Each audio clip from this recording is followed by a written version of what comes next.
জয় গুরু। আজকে আবার এলাম ঠাকুরের কিছু কথা বলবো বলে।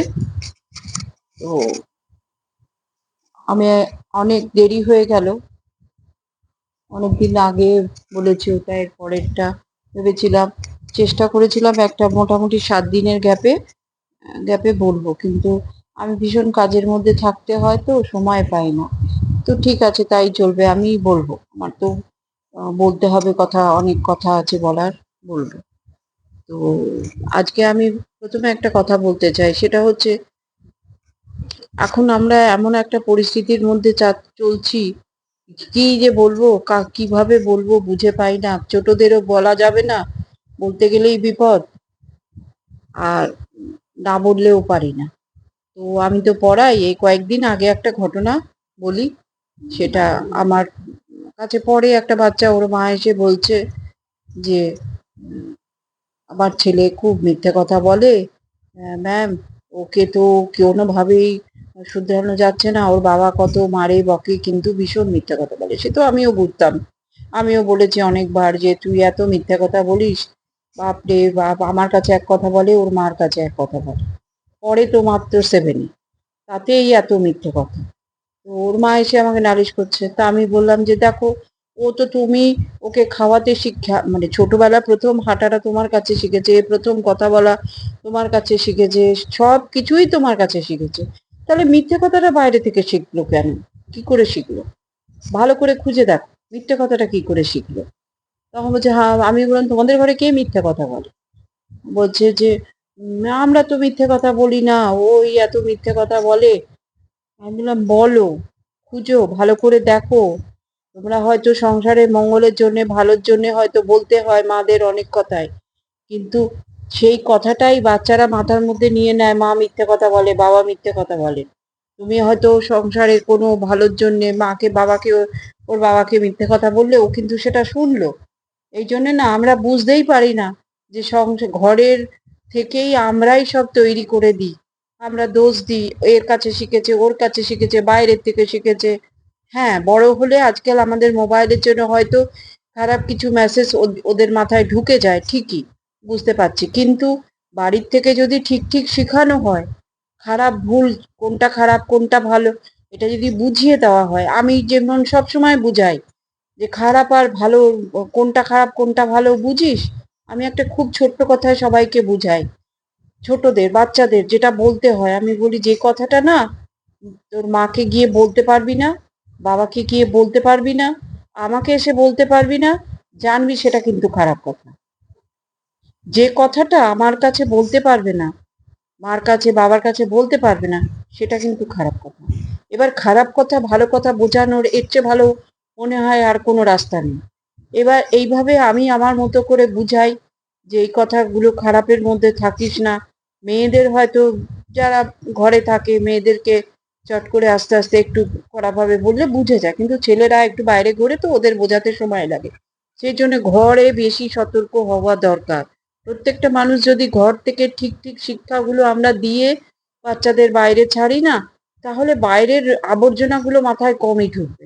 এটা কিন্তু বাড়ির দায়িত্ব বিশেষভাবে। যাক, এটা আমি, আমার খুব মনে হচ্ছিল কথাটা একটু সবাইকে বলা দরকার, তাই বললাম যে বাচ্চাদের কমসে কম এইটুকু শেখানো উচিত কোনটা ভালো কোনটা খারাপ। ওরা তো তফাৎ করতে পারে না, ওরা যা শোনে তাই শেখে, ভাবে এটাই শিখতে হয়, এটাই জানতে হয়, এটাই জানার কথা। কিন্তু ভালো করে যদি বুঝিয়ে দেওয়া যায় যে ভালো কার খারাপ কাকে বলে, ও তো ভালো খারাপ, খারাপ কথা তো কথাই, ওর মধ্যে ভালো আর খারাপ কোনটা, ভালো হচ্ছে সেটাই যেটা তুমি আমার কাছে এসে বলতে পারবে। আর যে কথাটা তুমি আমার কাছে বলতে পারবে না, বলতে মনে মনে হবে না, জানবে নিশ্চিত সেটা খারাপ কথা। যাই হোক, এরপরে বলি আমার একটা ঘটনা, সেটা হচ্ছে অনেক আমার তো আমি রানীগঞ্জ কলেজে, এখান থেকে আমাদের কলেজে যেতে হতো তখন অনেকটা দূর, প্রায় 45 মিনিট লাগতো, বাসে করে যেতাম বাড়ির থেকে। আর কিছু সব বেশিরভাগ ছেলেমেয়েরাই ট্রেনে যেত, কিন্তু আমি আমি ওই তাড়াহুড়ো করা মানুষ, আমি কোথাও না বাইরে দাঁড়িয়ে থাকতে পারতাম না। আর তাড়াতাড়ি যেতে হবে, তাড়াতাড়ি বাস ধরতে হবে, তাড়াতাড়ি কলেজে যেতে হবে, মানে পড়া ক্লাসে কলেজ হয়ে গেল, বাড়ি চলে আসতে হবে, এই সবসময় আমার মাথায় তাড়াতাড়ি। তো এরকম একদিন সকালবেলা কলেজে যাব বলে প্রত্যেক দিন আমি ওই বাস স্ট্যান্ডে যাই, বাস ধরি, কলেজে যাই, ফিরে আসি। আর ওই যে বললাম তাড়াহুড়ো, বাস পেলে ভিড় বাস, তাও আমি বসে দৌড়ে উঠে চলে যেতাম। এবার যথারীতি একদিন ওরকম বাড়িতে খেয়ে দিয়ে গেছি, গিয়ে দাঁড়িয়ে আছি, বাস আসছে, বাসের জন্য জানি বাস ধরবো, ক্লাস আছে, সেটা যতদূর সম্ভব 11টা থেকে ক্লাস। হ্যাঁ, অনেকদিন আগের কথা তো মনে নেই কটা টাইম, মোট কথা সকালবেলা বেরিয়েছি। তো একটা বাস এলো, বাসটা বেশি ভিড় নয়, ভালোই ওঠা যায়, এবং আমি যে ভিড় বাসে বাধা নিতে দাঁড়িয়েও চলে যেতাম, সেই আমি দেখলাম বাসটা এমন কিছু ভিড় নয়, বাসটা খালি, যথেষ্ট নেই। কিন্তু কি আমার হলো সেদিন, আমি না বাসে যে খালাসি গেটের সামনে দাঁড়িয়ে থাকে, সে আমাকে বলছে, ওঠো দিদি ওঠো। আমি বললাম না, আমি যাব না। আমি কিছুতেই বুঝতে পারি না আমি কেন সেদিন বলেছিলাম আমি যাব না। আমি দেখলাম আমার চোখের সামনে দিয়ে বাসটা চলে গেল, তারপরের বাসটা দেরিতে আছে, আমি কিন্তু বাসে চাপলাম না। আমি কিন্তু বিনা কি মতলবে আর কি বা আমার মাথায় এসেছিল আমি জানি না, আমি সেদিন বাস স্ট্যান্ডে দাঁড়িয়ে থাকলাম, চোখের সামনে দিয়ে আমার বাসটা চলে গেল। আর আমার একটা লক্ষ্য ছিল, বাসে উঠেই না আমি বাইরে দেখতে খুব ভালোবাসি, সেই জন্য সবসময় আমি ওই বাসে ড্রাইভার যেখানে কেবিন ওখানে গিয়ে বসতাম, যেখানে যদি জায়গা পাই তাহলে আমি সবসময় ওখানে গিয়ে বসি, কেননা ওই সামনের কাজ দিয়ে সামনের রাস্তা দেখা যাবে, বাসটা চলছে, ওটা এখনো ভালো লাগে, আগেও ভালো লাগতো, এখনো আমার লক্ষ্যই হচ্ছে বাসে চেপেই আমি ওই জায়গায় গিয়ে বসি। আর আমি তো ওখানেই বসে যেতাম, চলে যেতাম। এবার সেই বাসটায় উঠলাম না, দাঁড়িয়ে আছি। তারপরে বেশ খানিকক্ষণ, তখন আগে এত ঘন ঘন বাসও ছিল না, একটা বাস চলে গেলে অনেকক্ষণ দাঁড়িয়ে থাকতো, দুর্গাপুর তো এ ব্যাপারে বিখ্যাত, বাসের খুব কষ্ট আমাদের চিরকালই দুর্গাপুরে। যাই হোক, এবার দাঁড়িয়ে আছি, খানিকক্ষণ পর বাস এলো, বাসটা আসাতেই আমি চাপলাম, চেপে গেছি প্রায় মোটামুটি 20 মিনিট মতো গেছি আমাদের ওখান থেকে। তারপরে দেখি বাসটা হঠাৎ দাঁড়িয়ে গেল, দেখছি রাস্তায় অনেক লোকজন, কি ব্যাপার, আহ, এত ভিড়, দাঁড়িয়ে গেল কেন, যে ক্লাস আছে, আমি ভাবছি দাঁড়িয়ে গেল কেন। তারপরে দেখি সেই বাসে কয়েকজন লোককে উঠাচ্ছে, তারা সেই নাকে জামা কাপড়ে রক্ত লাগা উঠছে। আমি বললাম কি হয়েছে, সবাই জিজ্ঞেস করছে কি হয়েছে কি হয়েছে। তারপরে শুনতে পেলাম এর আগে যে বাসটা আমি ছেড়ে দিয়েছি, সেই বাসটা পাল্টি খেয়ে, দুটো তিনটে পাল্টি খেয়ে, তখন জিটি রোডটা উপর দিয়ে ছিল আর দুই ধারটা ঢালু ছিল, মানে বাস যদি পাল্টি কোনো রকমের রাস্তার ধারে পাল্টি খায় তো দুই তিন পাককে নিচে পড়বে। তো বাসটা আমি যে বাসটা ছেড়ে দিচ্ছি সেই বাসটা দুই তিন পাক পাল্টি খেয়ে নিচে পড়েছে, এবং বেশ কয়েকজন মারাও গেছে। আর যারা ওই সামনে ড্রাইভারের কেবিনে বসে তারাই মারা গেছে। আমি না শুনে আশ্চর্য হয়ে গেলাম। আমি ভাবলাম যে ঠাকুর, আমি কেন সেই ওই বাসটায় তো ওই আমার থাকার কথা, আমি তো ওই বাসটায় থাকতাম আর এই অ্যাক্সিডেন্টের মধ্যে আমিও পড়তাম। যাই হোক, রাস্তা টাস্তা খালি করে দেওয়ার পরে বেশ মোটামুটি 20-25 মিনিট পর সাইডে রাস্তা করে দেওয়ার পরে বাসগুলো সব বেরিয়ে গেল, আমি কলেজে পৌঁছে গেলাম। কলেজে যাওয়ার সঙ্গে সঙ্গে আমাকে সবাই বলে তুই এক্ষুনি বাড়ি চলে যা। আমি বললাম কেন, বলছে তোর মা যদি জানতে পারে কত বড় বাস অ্যাক্সিডেন্টটা হয়েছে জানিস, কত লোক মারা গেছে। আমি বললাম যে তাই। ওরা বললো তুই চলে যা বাড়ি, তোর মা যদি জানতে পারে যে এরকম বাস অ্যাক্সিডেন্ট হয়েছে, এত লোক মারা গেছে, চিন্তায় শেষ হয়ে যাবে। আমি বললাম ঠিক আছে। তারপর আমি সঙ্গে সঙ্গে কলেজ থেকে বেরিয়ে বাস ধরে বাড়িতে চলে এলাম। এটাই হচ্ছে ঠাকুরের ভালোবাসা। তখন তো আমি ছোট ছিলাম, এখন তো আমি জ্ঞান বুদ্ধি নিয়ে, ঠাকুর এই বলেছেন, ঠাকুর এইভাবে চলতে বলেছেন, এইটা বলেছেন, সেটা বলেছেন, যা বলেছেন চেষ্টা করি করতে। তখন তো কোনো, তখন জানতাম প্রার্থনা আমাদের করতে হয়, সকাল সন্ধ্যা প্রার্থনা করা, ইষ্টভীতি করা, এই তো জানতাম, এইটুকুই তো করতাম, তাতেই ঠাকুর এত ভালোবাসতো। আমার না, এটা শুধু আমার ঘটনা না, এটা লক্ষ লক্ষ কোটি কোটি সৎসঙ্গের ঘটনা। তারা প্রতি পদক্ষেপ, আমি এই বয়স পর্যন্ত অনেক ঘটনা। এর সঙ্গে আমি আর একটা কথা বলি, এর মধ্যে ঘটনা আরো পরে বলবো। এই গাড়ির ঘটনাটাই এই মোটামুটি প্রায় হবে মাসখানিক আগের একটা ঘটনা। আমি শুনেছি, সবাই বলছে, আরো সৎসঙ্গে গেলে শুনতে পাই যে সবাই বলেন আচার্যদেব বলেছেন প্রার্থনা করতে মন্দিরে যেতে। মন্দিরে সকাল সন্ধ্যা যে কোনো এক টাইমে দুবেলা গেলে ভালো। আর যারা দুবেলা পারবে না, কমসে কম একবেলা হলেও মন্দিরে গিয়ে প্রার্থনা করতে। এবার আমার তো মনটা খুব করছে প্রার্থনা করতে। আমাদের দুর্গাপুরে দুটো মন্দির, কিন্তু আমরা এমন জায়গায় থাকি আমাদের দুটো মন্দিরই আমাদের বাড়ি থেকে অনেক দূর। একই সময় লাগে দুটোতেই। বাড়ি থেকে বেরোতে গেলে কোনটা রাত্রে বিকালবেলা যাওয়া, সকালবেলা কোনটা প্রার্থনা ধরতে গেলে অনেকটা যেতে হবে। আমি টিউশনি করি, আমার একটা বুটিক আছে, আমি এগুলো সব, তারপরে বাড়িতে মা আর আমরা দুইজন। মা কিছু এখন অনেক বয়স হয়েছে, 80 বছরের উপরে। তাকে আমি একা ফেলে যখন তখন যেখানে সেখানে যেতেও পারি না। এই ব্যাপারে দিকে মনটা আমার ভীষণ করে। আমি প্রার্থনা করতে যাব মন্দিরে, একদিন হলে তো সপ্তাহে পারবো, তাও তো আমাকে যেতে পারি। আচার্যদেব বলেছেন যে প্রার্থনায় যেতে, ডিপি ওয়ার্ক করতে। আমি কিছুই করতে পারি না, অথচ আমি সব সময় বুঝতে পারি যে আচার্যদেব বলেছেন করতে হবে। তো আমি মনে মনে ঠিক করলাম, ঠিক আছে ডেলি না পারি, সপ্তাহে একদিন যাব। এই নিজের মাথায় ঠিক করেছি কি করব। তো একটা মন্দিরের, দুটো মন্দিরের মধ্যে, শ্যামপুরে আমাদের যে মন্দির, সেই মন্দিরের কাছে আমার একটা ছোটবেলার বান্ধবী থাকে। ও একা থাকে, ওর হাজবেন্ড মারা গেছে, দুটো বাচ্চা নিয়ে বিয়ে হয়ে গেছে, ও একা থাকে। ও বলে তুই এখানে আসবি, এখান থেকে এখানে থাকবি, থেকে সকালবেলা প্রার্থনা করে যাবি। ওইটি কথাটা আমার খুব ভালো লেগেছে। হ্যাঁ ঠিকই তো বলেছে, যদি আমি বিকালবেলা কোনোদিন ওর বাড়ি রাত্রিবেলা যাই, রাত্রিবেলা থাকলে পরের দিন সকালবেলা প্রার্থনা করে তারপরে আমি আবার চলে আসতে পারবো। ঠিক আছে, একদিন মনে মনে ঠিক করলাম। অতটা মাথায় করেছি কি, রাত্রিবেলা যাব, বুটিক বন্ধ মানে বাচ্চাদের পড়িয়ে বুটিক বন্ধ করে আমি চলে যাব, গিয়ে রাত্রিবেলা থাকবো, দিয়ে পরের দিন প্রার্থনা করে আসবো। একদিন যেদিন ঠিক করেছি যাব, সেদিন প্রথম যেদিন গেলাম, এই মোটামুটি 7:30, 7:30, 7:30 তো 7:30, পৌনে 8টা, আমি একটু তাড়াতাড়ি বুটিক বন্ধ করে দিলাম। দিয়ে ভাবলাম এবার আম, তাড়াতাড়ি বেরিয়ে যাই, যেতে হবে অতটা, ঠিক আছে। বেশ দুটো, মানে আমাদের বাড়ি থেকে শ্যামপুর মন্দির যেতে দুটো অটো ধরতে হয়। একটা অটোতে স্টেশন, আবার ওখান থেকে আর একটা অটোতে শ্যাম।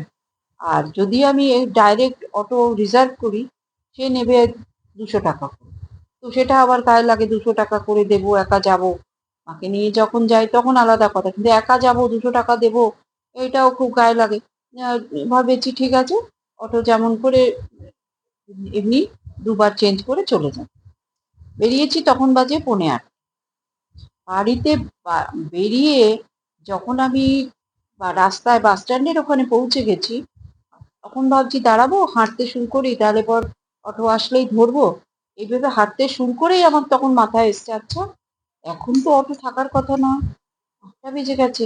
আমাদের এখানে তো 8টার পর থেকে ব্যাস সব গাড়ি টাড়ি আস্তে আস্তে বন্ধ হয়ে যায়। বাস একটা দুটো, বড় জোর একটা দুটো বাস চলে, 8টার পর থেকে সবই বন্ধ হয়ে যায়। আমি বললাম এ কি সর্বনাশ, এখন আমি অটো কোথায় পাবো? আর ওই স্টেশনের এপাশে, তখন আমার মাথায় সব রাস্তাটা পুরো, রাত্রি যেহেতু, তখন আমার মাথায় এসছে পুরো রাস্তাটা মনে পড়ছে। যে মানে স্টেশনের এপাশে নেমে ওভারব্রিজ পার করে ওপাশে যেতে হবে, ওপাশে খানিকটা রাস্তা দিয়ে হেঁটে যেতে হবে, তারপরে গিয়ে আমাকে একটা টোটো ধরতে হবে, ধরে তাও সে পুরো রাস্তাটাই অন্ধকার অন্ধকার। হয়তো আর স্টেশন, সব আজে বাজে লোকই থাকে ওই সব জায়গায়। এত কথা মনে পড়ছে, খুব ঠাকুরের নাম করছি, নাম করতে করতে ভাবছি ঠাকুর বেরিয়ে তো পড়েছি, এখন তাও ভাবছি ঠাকুরের নাম করছি, ঠিক ঠিক কিছু একটা হবে, অসুবিধা হবে না, পার হয়ে যাব, চলে যাব ঠিকই।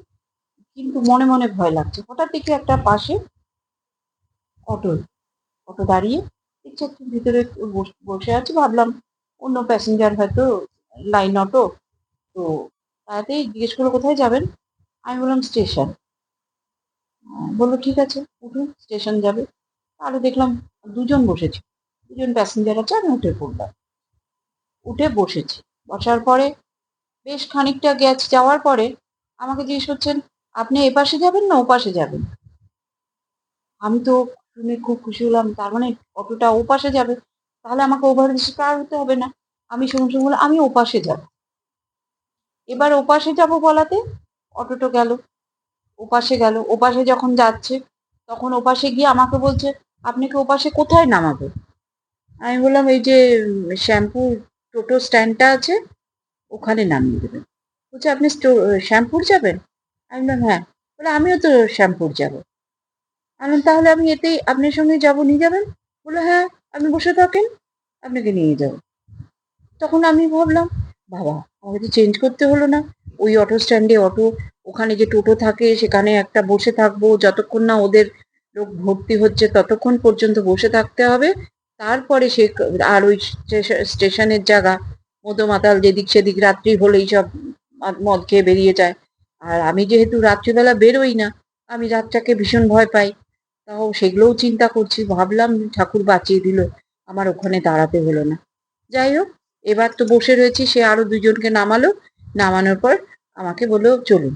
এবার আমি গেলাম বাজার। শ্যামপুরে পৌঁছে আবার বাজারে নামিয়ে দেয় অটো। বাজার থেকে আবার বেশ খানিকটা হেঁটে যেতে হয়। তাও আমি ভাবলাম বুঝি বাজারে নামিয়ে দেবে। তখন বলছে, আপনি কোথায় যাবেন? আমি বললাম, এই যে এখানে অনুকূল ঠাকুরের আশ্রমটা আছে না, আমি ওখানে। বলছে, ওখানেই তো আমার বাড়ি, ওই পাশেই আমার বাড়ি। আমি না, মানে কি বলবো, তখন আমার ভেতর থেকে কান্না এসে গেছে যে, ঠাকুর তুমি আমাকে এতটাই ভালোবাসো কি আমি ভাবতে পারছি না যে আমি ওই পরিস্থিতিতে বাজার থেকে আমাকে আবার হেঁটে যেতে হতো। আমাকে বাড়ির থেকে বেরিয়ে একেবারে মন্দির পর্যন্ত, কেউ কল্পনা করতে পারে না যে এক অটোতে কেউ মন্দির পর্যন্ত পৌঁছে যেতে পারে, তাও আবার লাইন অটো। দিয়েও আমি জিজ্ঞেস করেছি নেমেই যে কত ভাড়া দিতে হবে। তখন তো আমার এতটাই আনন্দ লাগছে, ও একেবারে আমাকে মন্দিরের ওখানে, আর ওর বাড়ি মন্দির ডান দিকে ছুটতে হয়, ওর বাড়ি বাঁ দিকে। আমার একটু অসুবিধা হবে না, ওইখানে নামিয়ে দিলে আমি ওর বাড়িতে হেঁটে চলে যাবো। আর ও তো ভাবছে এত রাত হচ্ছে, ও কিসে আসবে কে জানে, এত রাত্রিবেলা, ওরও চিন্তা হচ্ছে। যাই হোক, আমি ও অটোওয়ালাকে জিজ্ঞেস করলাম, কত দেবো ভাড়া, বলো কত? আমি বললাম, যা বলবে দিয়ে দেবো। ও এত আমাকে একেবারে বাড়ির ওখান থেকে একেবারে এই পর্যন্ত এক অটোতে এসেছি, আমি তো ভাবতেই পারছি না, চলে এসেছি। দিয়ে ওকে জিজ্ঞেস করলাম, ভাই কত দিতে হবে? ও বললো, কেন, যে ভাড়াটা হয় সেটাই দেবেন। আমি তো আপনাকে তো, আপনি তো আমার কাছে বলে ওঠেননি। আমি আমি তো আপনাকে নিয়ে এসেছি ওখান থেকে, যে ভাড়া হয় তাই দিয়ে দেবেন। আপনি তো স্টেশনে 20 টাকা দিতেন, 20 টাকা দেবেন। আমি, কেন? আমি তখন বললাম, না, আমি স্টেশন পর্যন্ত 20 টাকা দিতাম, আবার স্টেশন থেকে 15 টাকা দিতাম, টোটাল হতো 35 টাকা, আমি আপনাকে 35 টাকাই দেবো। বললো, ঠিক আছে তাই দিন। আমি 35 টাকা বার করে ওনার হাতে দিলাম, দিয়ে চলে গেলাম। আমি মানে ওকে গিয়ে যখন বললাম, ও বলছে, এটা তো একটা অবাক ঘটনা রে, তুই কি করে এই বিধাননগর থেকে শ্যামপুর পর্যন্ত লাইন অটোতে একবারে আমাদের মন্দিরে এসে গেলি? আমি বললাম, হ্যাঁ, এটাই তো, আমি তাই ভাবি যে আমার বাবা একটা কথা বলতো যে আমরা এমন এমন কাজ করি, এমন এমন কাজ করি, ঠাকুরকে আসতে হয় আমাদেরকে বাঁচাতে, তাহলে কি আমাদের হিসাব করে কাজ করতে হয়। আমি বুঝতে পারলাম আমি ওটা ভুল করেছিলাম। ঠাকুর আমাকে বাঁচিয়ে দিয়েছেন, কিন্তু আমি ওটা আর কখনো করব না, যে এরকম আমাকে আমি বেকুবের মতো কাজ করব। আমাকে, আমার তো পুরো ধারণা ঠাকুর আমাকে ওই বাড়ি ওই পর্যন্ত পৌঁছে দিয়েছেন, যে আমাকে এই পরিস্থিতিতে পড়তে হয়। এরপরে আমি মাকে এসে বাড়িতে এসে সব ঘটনাটা বললাম। তারপরে বললাম যে না, আর আমি কখনো ওইরকম যাব না। এরপরে আর একদিন গেছি, সে আমি বিকালবেলা ঘর থেকে বেরিয়ে গেছি। সেদিন আমি আর বুটিক খুলিনি। আমি বলছি, না, যেদিন যাব সেদিন বিকালের বুটিক আমি আর খুলবো না, আমি চলে যাব। সেদিন আর একদিন গেছি, সেদিন আমি ওই বিকালবেলা বুটিক বন্ধ করে দিয়ে তারপরে স্বাভাবিকভাবে যেমন করে যায় তেমন করে পৌঁছে গেছি। অসুবিধা হয়নি। ওই অটোতে গিয়ে ওখান থেকে তো আবার ধরে যেমন করে সবাই যায় চলে গেছি। তাই এই কথাটাই বলবার জন্যেই যে আমি ঠাকুরকে কত ভালোবাসি সেটার আমি মাপ জানি না, কিন্তু ঠাকুর যে আমাকে খুব ভালোবাসে সেই মাপটা আমি খুব বুঝি। ব্যাস, আজকের মতো আর কি বলবো। জয় গুরু। আবার পরে আর একদিন অনেক অনেক কথা, আমার অনেক অনেক গল্প আমি আরো একদিন বলবো ওই গল্প। আজকের মতো রাখলাম।